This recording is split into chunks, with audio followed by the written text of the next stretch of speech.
इस सम में हमें एक अरिथमेटिक प्रोग्रेशन के बारे में बोला गया है जिसकी फर्स्ट n टर्म्स का सम हम 4n माइनस एन स्क्वायर बोल सकते हैं।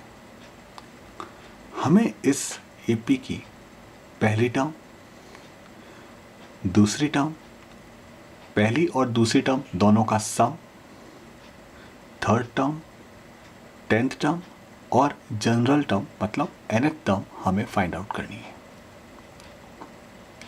चलिए शुरू करते हैं।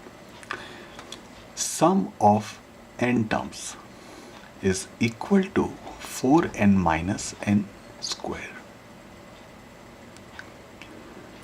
मैं n की वैल्यू 1 लेता हूं। इस फॉर्मूले में तो बनता है S1 is equal to 4 1 minus 1 square which is 4 minus 1 is 3। अब S1 की वैल्यू 3 आई है। इस S1 का मतलब क्या है? S1 का मतलब है सम ऑफ फर्स्ट टर्म। किसके साथ?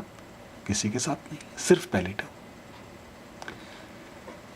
तो मैं कह सकता हूं कि S1 कुछ नहीं है, सिर्फ पहली टर्म ही है, फर्स्ट टर्म ही है, जो कि हमें मिली 3। इसी फॉर्मूले का यूज करके मैं कैलकुलेट करता हूं S2। अगर मैं लिखता हूं S2 तो अकॉर्डिंग टू दिस फॉर्मूला ये बनेगा 4 मल्टीप्लाइड बाई 2 माइनस 2 स्क्वायर,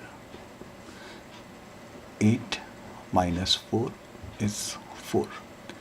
अब S2 के क्या मतलब निकलते हैं? S2 की वैल्यू आई है 4। इसका मतलब है पहली दो टर्म्स का सम। इसका मतलब ये हुआ first term plus second term is 4। हम पहले ही जान चुके हैं फर्स्ट टर्म A या A1 हमें मिला है 3। हम यहाँ वैल्यू सब्स्टिट्यूट करते हैं। 3 प्लस A2 मतलब 3 plus second term is 4।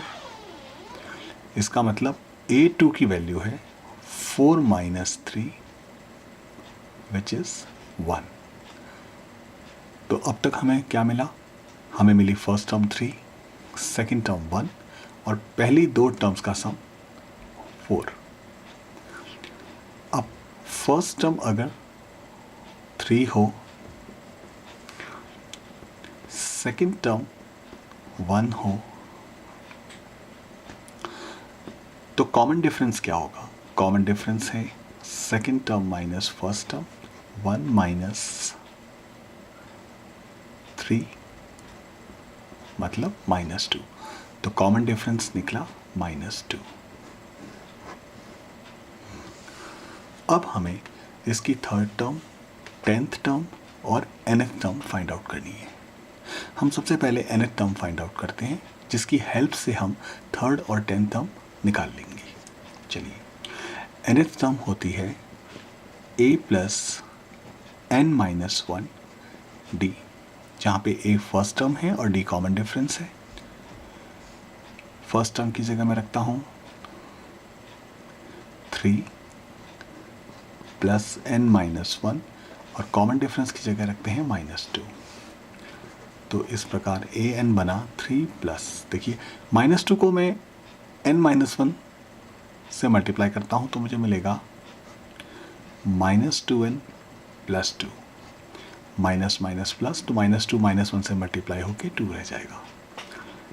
Solve करने पे मुझे मिलेगा 3 minus 2n plus 2 which is 5 minus 2n। तो हमें इसकी nth टर्म मिली 5 माइनस 2n। इसका यूज़ करके मैं सीधे सीधे थर्ड टर्म और 10th टर्म की वैल्यू फाइंड आउट कर सकता हूँ। कैसे? देखिए an is equal to 5 minus 2n, तो मैं बोलता हूँ a3 मतलब third term is 5 minus 2 time 3, n की जगह 3 रख दिया है। ये हो जाएगा 5 माइनस 6, 2 3 ज़ा 6, तो 5 माइनस 6 इज -1। हमें मिल गई थर्ड टर्म की वैल्यू जो कि है -1।